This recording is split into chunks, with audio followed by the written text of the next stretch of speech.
I have a lot to do today, but I also want to study languages. This happens all the time. It's not a big deal. I'm a student. We exist. I'm really craving some Turkish today, possibly some German, and I'm so glad I'm going to be out of here in a month. Then, I'm constantly just thinking about after I graduate, I'm gonna have so much time for languages. Nobody can tell me what to do. But just because I have 2 classes, 3 meetings today, and also a presentation that's due on Friday, also a translation that's due on Friday, I also have a paper due next Tuesday that I should start. All that don't mean I gotta roll over and die on my language goals. Are you kidding? So, in my busy day today, I hope to show you guys a couple ways that I incorporate language learning into my everyday life when I'm super busy, don't have much time, or I'm just out and about and it's a bit chaotic and I can't get to my desk to traditionally study, No compromise. No sacrifice, easy peasy. You don't gotta give up your life. Keep in mind, I am not promoting hustle culture. I do not study every day, nor do I think you should. People ask me sometimes, Elise, how do you study when you have no motivation, no time? I'm like, man, sometimes you gotta reprioritize. If you can't study, don't study. If you don't want to study, don't study. But, this is for one of those days where you have the itch, you want to scratch it, but you don't want to mess up your responsibilities. We've all been there, sister. It's hard not to feel guilty when you're too busy to study, but there's always a way to do something rather than nothing. So I have some work to get done, and I think then we're going to get something to eat after that. Allons-y. Why am I speaking French? I'm not studying French right now. Do I even speak French? I'm not sure anymore.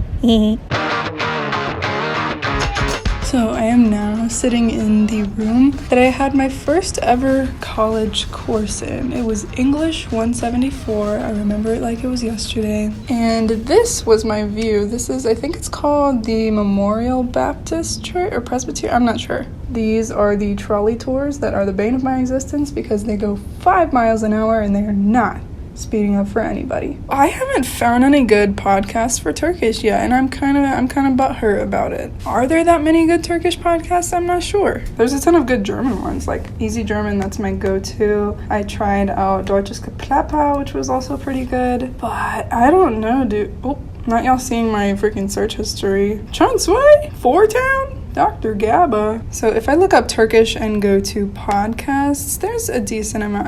I do follow this one that's called Turkish Tea Time. Oh, I just realized you can see me in the reflection. Hi. There's Turkish Tea Time. They post pretty frequently, but I'm not sure what it's about. I do follow that one already.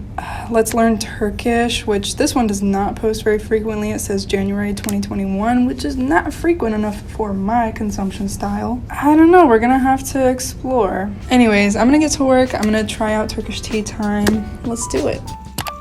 Amerika Birleşik Devletleri Ukrayna'ya yeni bir destek paketi olarak $100 milyon değerinde Javelin füzesi gönderecek. Javelin bir anti-tank silahı. Ukrayna What I like about podcasts on busy days is that it's passive, of course, so it's you're not actively having to study, but also that you can kind of chip away at it throughout the day. You don't have to listen to the whole episode in one sitting, and I think it's beneficial, to consume it in small bites because you can, I think, process both the content and the features of the language a little bit more. I think it makes it, a lot more digestible. 2 hours later. So I've just gotten out of my news issues and analysis class. I do have some downtime before I have to go to my music theory class, so I came home for a minute. But I would like to dedicate an entire chapter of this video to what I call playing on my little phone.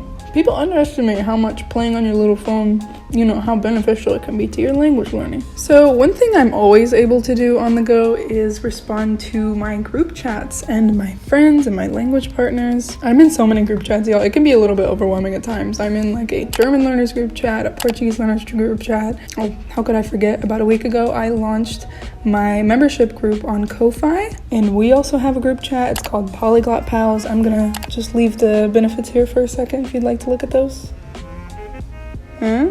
But I don't know, say you're out and about or in between meetings, you have some downtime, because let's be real, I don't think downtime means relaxation time anymore. It means phone time. So you might as well be doing something good with your phone time. Writing just a couple of messages to your language partner or to your group chat every day, it can be really, really beneficial for just getting your words out. I'm for example, in my German learners group chat, we always are just talking about our days, sending memes, talking about current events, but in German. So it's a nice way to keep it casual, in your everyday life. And texting is great for all ends of the spectrum. For me as a beginner in Turkish, it's nice to just get my words out and talk to people that are on a similar path. path. Or, you know, for me, like as an advanced German learner, I feel comfortable like leaving it on maintenance mode sometimes, and texting can be a great way to still maintain that contact in like a small, casual way. So, you know, it works for everything. Now comes the part you were all expecting and waiting for, apps. What can apps do for you?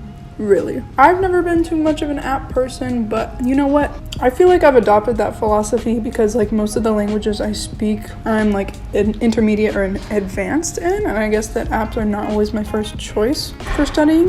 You know, at that point, I would rather just like read articles or watch a documentary, do something more like immersive, I guess. But I've recently, finally, begun to dig into Turkish. Now you can laugh at me if you want, because that was on my 2021 like language goals video, literally at the beginning, like over a year ago.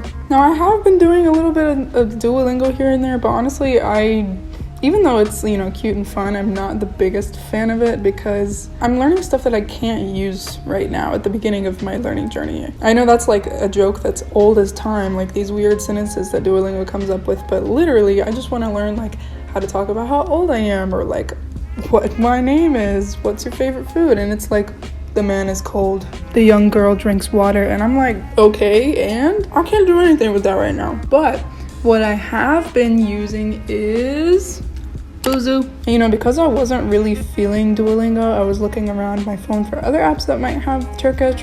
And sure enough, Busuu offers Turkish in like a travel course and just a general language course. So I am taking the general one right now. And it's just been so good for like building up my vocabulary, you know, the all around basic knowledge at a slow, like digestible, bite-sized pace. You know, I think the sun is moving, so I'm gonna move you guys over here. So something I think is really important for starting off in a language is having discipline. And that's not always so easy to come up with by yourself. But the thing that I do like about Busuu is that when you start a new language, it asks you to set up a learning plan. So you just fill out like why you're learning the language, what level you want to reach, like what days you want to study and what time you want to study, and they'll set like reminders for you to, you know, come and fulfill those goals that you set up for yourself. And they even give you like a projected goal date that like you might reach that goal. So for me, apparently I'm gonna get to a B2 level in Turkish in June. I'm gonna say I don't know about that, but I appreciate the optimism. When you're at the beginning stages, you know, I think you can get so like caught up in the how you're going to implement your studies and what resources and what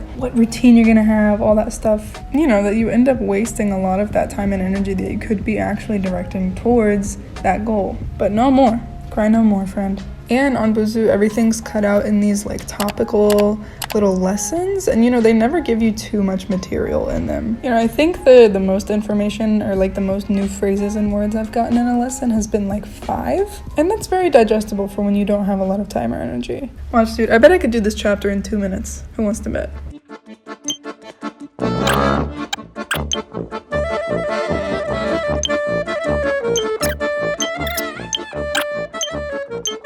Boom.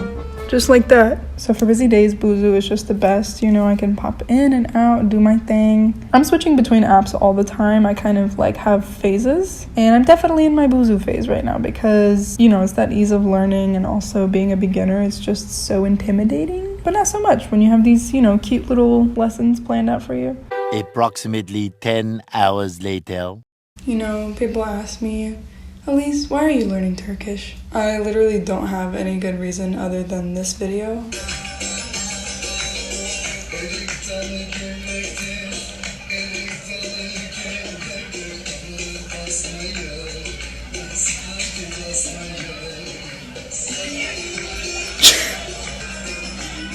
It's so classic.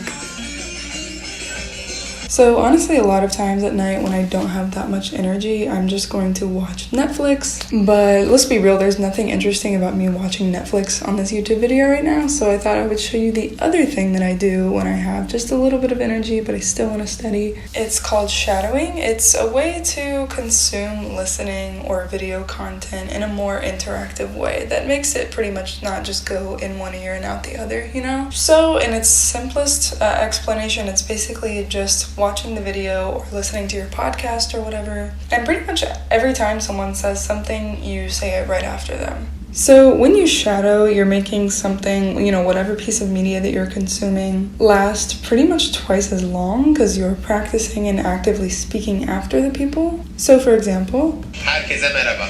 Herkese merhaba. Öncelikle Easy Turkish ekibi olarak Öncelikle Easy Turkish ekibi olarak. So just every couple phrases or every time you get to a good stopping point, that's what you're repeating. So I can only remember sometimes like half of a long sentence. But yeah, I mean, you're still basically just consuming video or listening content. It's just that you're interacting with it and following it more closely than if you were just to, close your eyes and listen to it and then leave it and not interact with it again. So let's do a little bit of that right now.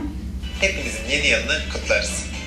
Bu bölümümüzde Üsküdar'dayız Bu bölümümüzde Üsküdar'dayız ve insanlara yeni yıldan beklentileriniz ve insanlara yeni yıldan beklentileriniz. See, I have to go back and do that again. You see, Turkish isn't a agglutinative language, meaning that, sometimes to form like an entire sentence or like a long phrase, it'll just be one word. So I have to get used to saying long words and not stumbling over them. Yeni yıldan beklentileriniz neler? Yeni yıldan beklentileriniz neler? Yeni yıldan beklentileriniz neler? Yeni yıldan beklentileriniz neler? There we go. Mutlu musunuz yani? Olacağını düşünüyor musunuz? Olacağını düşünüyor musunuz? Why does the yumuşak G exist? Let's talk about the yumuşak G. Yeni yıldan sağlık, mutluluk. Yeni yıldan sağlık, mutluluk. Daha mutlu olamam. It all comes full circle. Mutluluk, happiness. Shadowing is exhausting, so, I could have just watched half of this video and that would have been more than enough practice. But we go extreme for YouTube videos. It's a good method. It might be a bit exhausting, but it's just one more method. It's just one more language learning activity that you can do in bed without it just being Netflix or music or something like that. I'm a big advocate for speaking to yourself, whether it's just like talking to yourself in the shower, walking down the street. Shadowing is just like another way to implement that, but to actually have like a reference and something to build off of without it just being like free flow words or whatever. I don't want to toot my own horn or anything, but I always get compliments on my accent, like in all of my languages. Accent is very important to me. I want to fit in. I know that people always say, don't feel stressed about sounding like a native, or you don't have to sound native. I want to sound native. As my life mission. It is my life mission, wherever I go, whatever language I speak, to be mistaken for a native speaker. Put that on my gravestone. If you like the video, please give it a thumbs up and subscribe if you haven't already. Even click the little notification bell if you want to get really crazy with it. Well, take care, görüşürüz, see you soon, and hoşça kal. I said hoşça kal. That's the part where you say güle güle. You don't speak Turkish? What am I? Okay, bye. Goodbye.